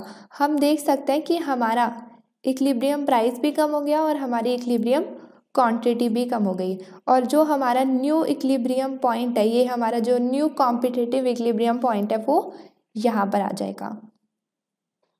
फिर अगर हम इसमें सेम चीज़ नोटिस करें तो हम देख सकते हैं कि अदर फैक्टर्स में हमारे चेंजेस आए। अदर फैक्टर्स में चेंजेस आने की वजह से जो हमारा डिमांड कर्व है वो लेफ्टवर्ड शिफ्ट हुआ।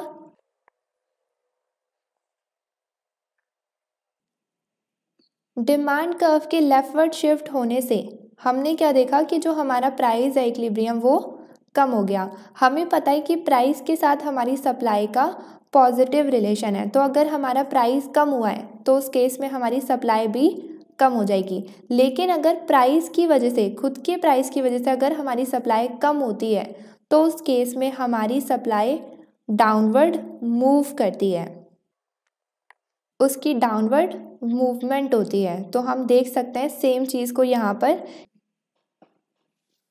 फिर अगर हम बात करें अपने केस 3 की, तो वो बोलता है कि ऐसा ज़रूरी नहीं है कि सिर्फ एक टाइम पर एक ही चीज़ में चेंजेस आए, क्योंकि इन रियल वर्ल्ड सारी चीज़ें साथ में हो सकती हैं। तो हो सकता है कि ये दोनों सिचुएशन एक साथ हो जाए। तो क्या होगा उस टाइम पर कि हमारी ऑयल की प्रोडक्शन भी रुक जाए और हमारे लोग काफ़ी ज़्यादा कंज्यूमर जो हैं वो ऑयल को लेकर कंसर्न होने लगे। ये बोल रहा है कि क्या होगा जब हमारी सेम टाइम पर सप्लाई भी कम हो जाए और हमारी डिमांड भी कम हो जाए, क्योंकि दोनों सिचुएशन में एक एक में हमारा यही तो है, इसमें हमारी सप्लाई कम हुई थी और इसमें हमारी डिमांड कम हुई थी। ये बोल रहा है क्या होगा जब ये दोनों चीज़ें साथ में हो जाए। तो उस केस में हमारे इक्विलिब्रियम प्राइस और क्वांटिटी में क्या चेंजेस आएंगे, उस केस में हमारी कॉम्पिटिटिव इक्विलिब्रियम में क्या चेंजेस आएंगे, तो उसे हम आगे देखते हैं। तो अगर हम बात करें अपनी दोनों सिचुएशन की कि वो दोनों एक साथ हो रही है, कि हमारी सप्लाई भी कम हो रही है क्योंकि प्रोडक्शन रोक दी और हमारी डिमांड भी कम हो रही है क्योंकि लोग काफ़ी ज़्यादा कंसर्न है एनवायरनमेंट को लेकर और वो ऑयल की डिमांड नहीं कर रहे हैं। तो दोनों सिचुएशन में हमें पता है कि ये दोनों हमारे लेफ्टवर्ड शिफ्ट होंगे। बट यहाँ पर अब हमारी कहानी ख़त्म नहीं होती है कि हम इन्हें लेफ्टवर्ड शिफ्ट कर देंगे। यहाँ पर अब बात आती है कि अगर लेफ्टवर्ड शिफ्ट हो रहे हैं तो वो कितने लेफ्टवर्ड शिफ्ट होंगे। अब हो सकता है कि हमारा जो सप्लाई है वो ज़्यादा लेफ्टवर्ड शिफ्ट हो डिमांड से, या फिर हो सकता है कि हमारा डिमांड ज़्यादा शिफ्ट हो हमारी सप्लाई से, या हो सकता है कि दोनों ही सप्लाई और डिमांड इक्वल डिस्टेंस पर शिफ्ट हो। इसमें यहाँ पर ये जो है ये डिस्टेंस है कि किसकी डिस्टेंस ज़्यादा हो, दोनों की सेम हो डिस्टेंस, या फिर हमारी डिमांड की डिस्टेंस ज़्यादा हो शिफ्ट में, या फिर हमारी सप्लाई की ज़्यादा हो। तो यहाँ पर इस सिचुएशन को शो करने के लिए हमारे पास 3 केसेस आते हैं, ए, बी एंड सी। तो अगर हम अपना केस ए देखें तो लेट सपोज अगर हम इसे ड्रॉ करें तो पहले तो हमारी सारी चीज़ें सेम होंगी।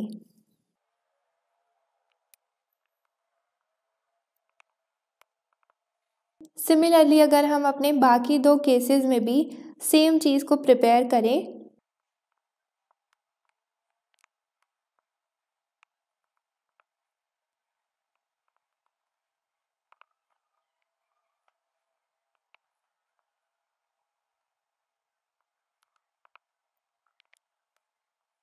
तो अगर हम बात करें अपने केस ए की तो उसमें हमने लिखा है कि हमारी जो सप्लाई है वो ज़्यादा डिस्टेंस से शिफ्ट होगी हमारी डिमांड से। तो इस केस में हम अपनी सप्लाई को ज़्यादा शिफ्ट कर देते हैं लेफ्टवर्ड और अपनी डिमांड को सिर्फ थोड़ा सा ही शिफ्ट करते हैं। तो इस केस में हमारा जो न्यू इक्विलिब्रियम पॉइंट है वो हमारा ये हो गया। यहाँ पर ई लिखने की जगह नहीं है, एक सेकेंड यहाँ पर लिख देती हूँ ऊपर। ओके, तो ये हमारा न्यू इक्विलिब्रियम पॉइंट हो गया और इस पर हमारी न्यू इक्विलिब्रियम प्राइस यहाँ पर हो गया और हमारे न्यू इक्विलिब्रियम क्वांटिटी यहाँ पर हो गई। फिर अगर मैं बात करूँ अपने केस बी की तो उसमें मुझे ज़्यादा डिस्टेंस से डिमांड को शिफ्ट करना है, तो मैंने उसे ऐसे कर दिया, और सप्लाई को कम डिस्टेंस से शिफ्ट करना है लेफ्टवर्ड, तो मैंने उसे कम डिस्टेंस से कर दिया। इसमें अगर हम बात करें इक्विलिब्रियम पॉइंट की न्यू तो वो हमारा यहाँ पर हो गया। अगर मैं इसकी प्राइस की बात करूँ तो हमारा इक्विलिब्रियम प्राइस न्यू ये वाला हो गया और हमारी क्वांटिटी क्या हो गई, वो हमारी ये हो गई। फिर अगर हम बात करें अपने लास्ट केस की तो उसमें हमें दोनों कर्व को लेफ्टवर्ड इक्वल डिस्टेंस पर शिफ्ट करना है। तो लेट सपोज कि ये मैंने यहाँ पे कर दिया और इसे यहाँ पर कर दिया। यहाँ पे जो हमारा न्यू इक्विलिब्रियम पॉइंट है हम देख सकते हैं कि वो हमारा यहाँ पर है, ये हमारा न्यू इक्विलिब्रियम पॉइंट हो गया। इस पे जो हमारा प्राइस है वो हमारा पुराने इक्विलिब्रियम प्राइस के बिल्कुल इक्वल है। अगर हम बात करें क्वांटिटी की तो वो हमारी यहाँ पर आ गई।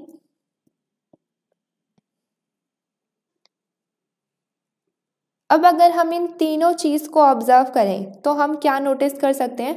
पहली चीज़, एक सेकेंड, हमारी पहली चीज़ हम देख सकते हैं कि जो हमारी इक्विलिब्रियम क्वांटिटी है न्यू वाली, वो हमारी हमेशा ज़्यादा है हमारी पुरानी इक्विलिब्रियम क्वांटिटी से, तीनों ही केसेस में। दूसरी अगर हम चीज़ नोटिस करें तो हमारे केस 1 में हम देख सकते हैं कि जो हमारा न्यू प्राइस है वो इंक्रीज़ हुआ है। दूसरे केस में हम देख सकते हैं कि जो हमारा न्यू प्राइस है वो कम हुआ है।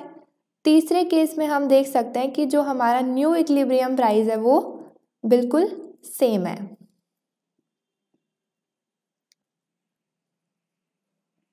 तो अगर हम इसे सम अप करें तो हम बोल सकते हैं कि क्वांटिटी तो देखो सब केस में कम होगी अगर हमारा ये सिचुएशन है तो। दूसरी अगर हम बात करें प्राइस की, तो प्राइस हमारा डिस्टेंस पे मैटर करता है कि कौन कितना शिफ्ट हो रहा है, कौन कितना ज़्यादा शिफ्ट हो रहा है, कौन कितना कम शिफ्ट हो रहा है, या फिर दोनों इक्वल शिफ्ट हो रहे हैं तो यहाँ पर अब हमारा पूरा कंप्लीट होता है इक्विलिब्रियम प्राइस एंड क्वांटिटी। हमने देख लिया कि अगर हमारा मार्केट प्राइस अलग होता है हमारे इक्विलिब्रियम प्राइस से तो उसमें हमारा क्या होता है, एक्सेस डिमांड और सप्लाई हो जाती है। इट डिपेंड्स अपॉन कि मार्केट प्राइस ज़्यादा है या कम है इक्विलिब्रियम प्राइस से। दूसरा हमने देखा हमारे कर्व शिफ्ट होते हैं तो क्या होता है। नाउ अब अगर हम बात करें अपने चैप्टर के लास्ट टॉपिक की, अभी तक तो हमारा सब कुछ सही चल रहा था, मार्केट के अकॉर्डिंग चीज़ें हो रही थी। लेकिन अगर हम बात करें गवर्नमेंट की कि गवर्नमेंट आकर बीच में कुछ करती है तो उस केस में क्या होता है, तो उसे हम आगे देखते हैं। अच्छा हाँ, यहाँ पर अगर मैं इसको एग्जाम्पल में समझाऊँ सब कुछ जो भी अभी तक हमने पढ़ा, तो उसे अगर हम एक एग्जाम्पल के थ्रू समझें तो लेट सपोज कि यहाँ पर हम ले लेते हैं अपना क्वांटिटी डिमांडेड जिसकी इक्वेशन है 70 माइनस 40p एंड देन अगर हम बात करें क्वांटिटी सप्लाई की तो वो है हमारी 10 प्लस 2p और जो ये हमारा प्राइस है वो क्या है, हमारा आइसक्रीम का प्राइस। अब हमें प्राइस एक्चुअल में नहीं बताया हुआ बट हमें बताया हुआ है कि P हमारा आइसक्रीम का प्राइस है और आइसक्रीम की क्वांटिटी सप्लाई इतनी है और आइसक्रीम की क्वांटिटी डिमांडेड इतनी है। फिर अगर हमसे पूछा जाए कि हमारा इक्विलिब्रियम प्राइस और हमारी इक्विलिब्रियम क्वांटिटी क्या होगी अगर हमें ये इन्फॉर्मेशन दी जाती है तो उसे हम कैसे फाइंड करेंगे। हमें पता है कि अगर हम बात करें इक्विलिब्रियम कंडीशन की, एक सेकेंड, अगर हम बात करें इक्विलिब्रियम कंडीशन की तो हमारी इक्विलिब्रियम कंडीशन क्या होती है कि हमारी सप्लाई इक्वल हो हमारी डिमांड के, या फिर हम बोल सकते हैं कि हमारी डिमांड इक्वल हो हमारी सप्लाई के, कुछ भी। तो अगर हम अपनी क्वांटिटी सप्लाई को या फिर क्वांटिटी डिमांड को इक्वल कर देते हैं क्वांटिटी सप्लाई के, तो ये हमारी इक्विलिब्रियम कंडीशन हो जाएगी। तो जो हमें गिवन है हम उसे इक्वल कर देंगे, ये हमारी क्वांटिटी डिमांडेड आ गई जो कि इक्वल है हमारी क्वांटिटी सप्लाई के। यहाँ से हम अपने प्राइस को निकाल सकते हैं। तो 10 को अगर हम यहाँ पर भेजेंगे तो ये -10 हो जाएगा, ये 2p यहाँ पर ऐसे ही हो गया। -4p को इधर भेजेंगे तो ये +4p आ जाएगा, यहाँ पर हमारा 60 आ जाएगा। इसको अगर हम यहाँ पर ऐड करेंगे तो ये 6p आ जाएगा। इससे हमारी प्राइस की जो वैल्यू है वो आ जाएगी 10। ये हो गया हमारा प्राइस। ये प्राइस कब का है, जब हमारी क्वांटिटी सप्लाई और क्वांटिटी डिमांड इक्वल है, मतलब कि हम बोल सकते हैं कि ये हमारा इक्विलिब्रियम प्राइस है। तो यहाँ पर हमारा इक्विलिब्रियम प्राइस आ गया। अगर हम बात करें इक्विलिब्रियम क्वांटिटी की, तो इक्विलिब्रियम क्वांटिटी के लिए हम अपनी क्वांटिटी को किसी में भी डाल देंगे, सप्लाई से भी निकाल सकते हैं और डिमांड से भी निकाल सकते हैं। तो इसमें हम अपने प्राइस की वैल्यू को डाल देंगे तो हमारी क्वांटिटी आ जाएगी। यहाँ पर हमने डाल दिया 10, तो ये आ जाएगा हमारा 70 माइनस 40 जो कि आ जाएगा हमारा 30। अपने आंसर को कंफर्म करने के लिए हम इसमें भी डाल सकते हैं अपनी वैल्यू को कि आंसर दोनों में सेम आया है, दैट मीन्स कि सही है, क्योंकि इक्विलिब्रियम प्राइस पे हमारी इक्विलिब्रियम क्वांटिटी सप्लाई और डिमांड की इक्वल होती है। तो यहाँ पर हम अपनी प्राइस की वैल्यू डाल देंगे, ये आ जाएगा हमारा 10 + 20 जो कि अगेन होता है हमारा 30। तो हमने देख लिया कि हमारा आंसर तो बिल्कुल सही है। अब हम देख सकते हैं कि यहाँ पर हमने अपना निकाल दिया equilibrium quantity and equilibrium price. अगर हम इसका ग्राफ ड्रॉ करें तो यहाँ पर ये हमारा सप्लाई और डिमांड हो गई, ये यहाँ पर हमारी इक्विलिब्रियम प्राइस एंड क्वांटिटी हो गई,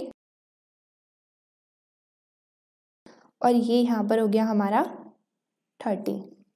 नाउ अब अगर हम बात करें एक और सिचुएशन की, लेट सपोज कि यहाँ पर हमें गिवन है कि हमारा इनकम इंक्रीज हो गई, हमारी जो इनकम है वो इंक्रीज हो गई, और हमें बोला गया है कि जो हमारा आइसक्रीम है वो हमारा नॉर्मल गुड है। हमें गिवन है कि जो हमारा आइसक्रीम है वो हमारा नॉर्मल गुड है। तो हमें पता है कि इनकम के साथ हमारे नॉर्मल गुड का कैसा रिलेशन होता है, पॉजिटिव। दैट मीन्स कि अगर हमारी इनकम इंक्रीज होती है तो हमारे नॉर्मल गुड की जो डिमांड है वो भी इंक्रीज हो जाती है। दूसरी अगर हम बात करें, हम देख सकते हैं कि जो हमारा नॉर्मल गुड है और जो हमारी इनकम है वो अदर फैक्टर है। हमारा जो यहाँ पे इनकम है वो हमारा अदर फैक्टर है। तो अगर हमारे अदर फैक्टर में चेंजेस आए हैं, दैट मीन्स कि हमारा कर्व जो है वो शिफ्ट होगा। तो अगर हम बात करें आइसक्रीम की और अगर हम बात करें इनकम की, तो इनकम के इंक्रीज होने से हमारी आइसक्रीम पे क्या फ़र्क पड़ेगा, तो हमें गिवन है कि वो नॉर्मल गुड है। नॉर्मल गुड के साथ हमारी इनकम का पॉजिटिव रिलेशन होता है। तो अगर हमारी इनकम इंक्रीज हुई है तो हमारे नॉर्मल गुड की डिमांड भी इंक्रीज हो जाती है। दैट मीन्स कि हमारी आइसक्रीम की डिमांड भी इंक्रीज हो जाएगी। लेकिन अदर फैक्टर की वजह से डिमांड इंक्रीज हुई है तो जो हमारा डिमांड कर्व है वो राइटवर्ड शिफ्ट हो जाएगा। अब अगर हमारा राइटवर्ड शिफ्ट होता है तो मैं उसे यहाँ पर शिफ्ट कर दूंगी और यहाँ पर आ जाएगी हमारी new equilibrium quantity and price. फिर यहाँ पर हमें क्वेश्चन में गिवन है कि अगर हमारी डिमांड इंक्रीज हुई है तो हमारी जो डिमांड है, जो हमारी क्वांटिटी डिमांड है वो क्या हो गई, वो पहले से हो गई अब 100 - 4p। लेकिन हमारी सप्लाई में तो कोई भी चेंजेस नहीं आए, तो हमारी जो क्वांटिटी सप्लाई है वो तो हमारी सेम ही है। अब अगर हमारी क्वांटिटी डिमांडेड चेंज हुई है और हमारी क्वांटिटी सप्लाई चेंज है तो इस केस में अगेन हमारा इक्विलिब्रियम प्राइस और क्वांटिटी क्या होगा। अगर हम बात करें इक्विलिब्रियम प्राइस और क्वांटिटी की तो अगेन उसकी कंडीशन क्या है कि हम अपनी डिमांड को सप्लाई के इक्वल कर देंगे, मतलब कि हम अपनी क्वांटिटी डिमांड को इक्वल कर देंगे क्वांटिटी सप्लाई से। वहाँ से हमारा प्राइस निकल आएगा कुछ जो कि होगा हमारा यहाँ का प्राइस, और उससे जो हमारा प्राइस निकलेगा उसे हम यहाँ पर अपनी वैल्यूज़ में पुट कर देंगे पीपी में, और हम दोनों से देख सकते हैं कि हमारी सेम क्वांटिटी सप्लाई आएगी जो कि होगी हमारी यहाँ की क्वांटिटी सप्लाई। इसका जो आंसर है वो आप खुद निकालिए और कमेंट में आप कर सकते हैं कि आपका आंसर क्या आया है। नाउ अब अगर हम वापस से बात करें कि अगर हमारे गवर्नमेंट बीच में आकर कुछ करते हैं, पहले तो हमारी मार्केट खुद से वर्क कर रही थी, लेकिन अगर हमारे गवर्नमेंट बीच में आकर कुछ छेड़खानी करते हैं तो उस केस में हमारी इक्विलिब्रियम प्राइस और क्वांटिटी पे, हमारी पूरी मार्केट में, हमारी कॉम्पिटिटिव इक्विलिब्रियम पर क्या चेंजेस आते हैं, तो उसे हम आगे देखते हैं। 4.4 ये हमारे चैप्टर का लास्ट टॉपिक है। इसमें बोल रहे हैं कि अगर बीच में गवर्नमेंट आके कुछ डिक्टेट करती है गैसोलीन के प्राइस में तब क्या होगा। तो यहाँ पर हमने ऑलरेडी देखा हुआ है कि गवर्नमेंट वैसे तो आती नहीं है, बट बाय लॉ या फिर रेगुलेशन या सोशल नॉर्म की वजह से अगर उन्हें कोई भी मार्केट के प्राइस में चेंजेस करने पड़ते हैं, हम बोल सकते हैं कि जब हमारे मार्केट के प्राइस फ्लेक्सिबल नहीं होते तो उस केस में क्या होगा। तो यहाँ पर हमें एक सिचुएशन गिवन है कि हमारे गवर्नमेंट ने जो मार्केट के प्राइस हैं वो कम कर दिए हमारी कॉम्पिटिटिव इक्विलिब्रियम प्राइस से। तो यहाँ पर हमने ऑलरेडी, एक सेकेंड,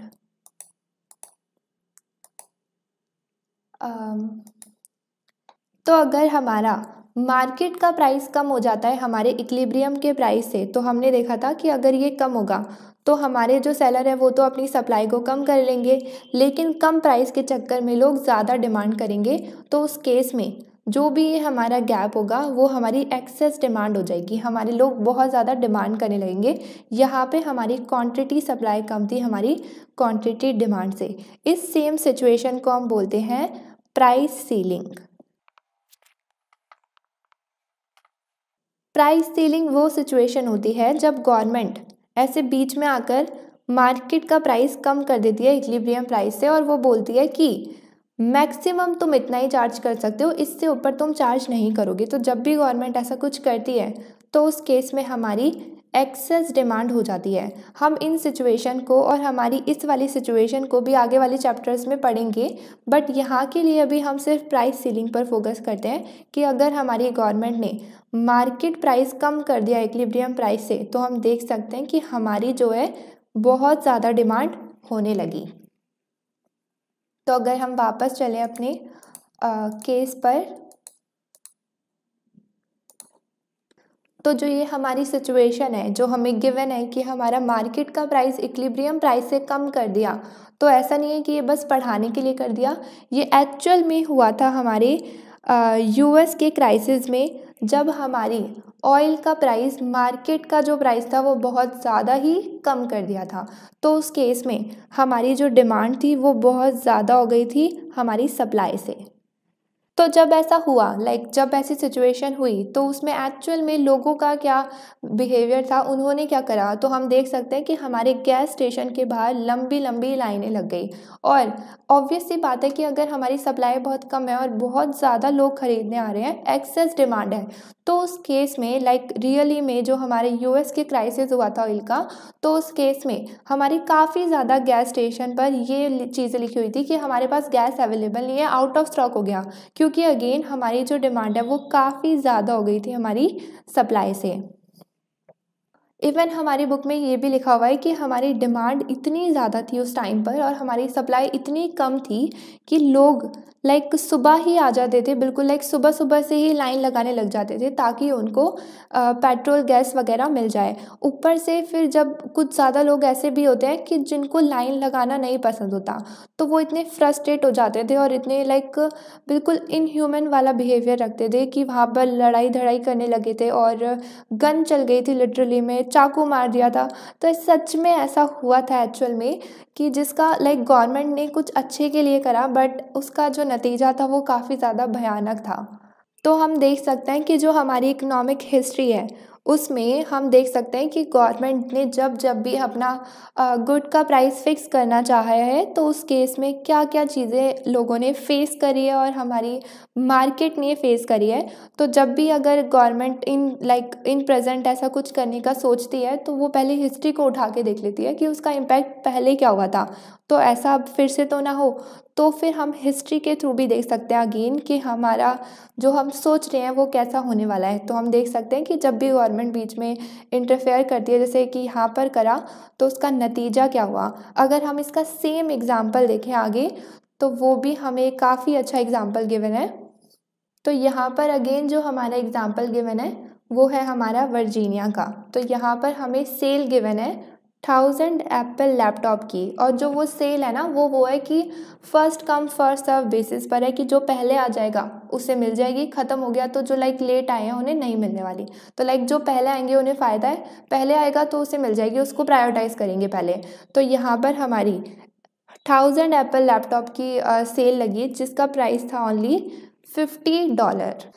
अब अगर ऐसा कुछ first come first serve basis पे कि जो पहले आ जाएगा उसे पहले प्रायोरिटाइज़ करेंगे, उससे पहले मिलेगी, तो उस केस में जो हमारे बायर्स हैं, कंज्यूमर हैं, रेसिडेंट हैं, वो तमीज़ में लाइन में तो लगेंगे नहीं, पेशेंटली वेट करेंगे क्या। तो ये हमसे पहले क्वेश्चन पूछा जा रहा है कि क्या ऐसा हो सकता है कि वो बिल्कुल तमीज़ में लाइन में वेट करें कि हम पहले आए हैं तो हम लाइन में लगते हैं, और कोई लेट आएगा तो वो बिल्कुल लाइन को छेड़ेगा नहीं और तमीज़ में पीछे खड़ा रहेगा। तो अगर हम बात करें इन रियल लाइफ, जो हमारा वर्जीनिया में ऐसी सेम चीज़ हुई, तो उस केस में क्या हुआ कि सेल के लिए हमारी जो लाइन थी वो ऑलरेडी सुबह के 1:30 बजे ही लग गई। ऑल्दो जो हमारी शॉप है वो तो सुबह 7 बजे खुली थी, बट उसके लिए जो लाइन थी कि first come first serve basis पर है कि हम पहले आएंगे तो हमें मिलेगा, तो उसके लिए पहले आने के चक्कर में लोग सुबह के 1:30 बजे से ही लाइन लगाना शुरू कर दिया उन्होंने। ऑल्दो जो हमारी शॉप थी वो वैसे 7 बजे खुलने वाली थी, बट लोग इतनी जल्दी बिल्कुल आकर खड़े हो गए वहीं पर। फिर अगर हम बात करें कि कितने लोग आए, तो हमारे 1000 एप्पल लैपटॉप को लेने के लिए वहाँ पर लोगों की भीड़ लग गई।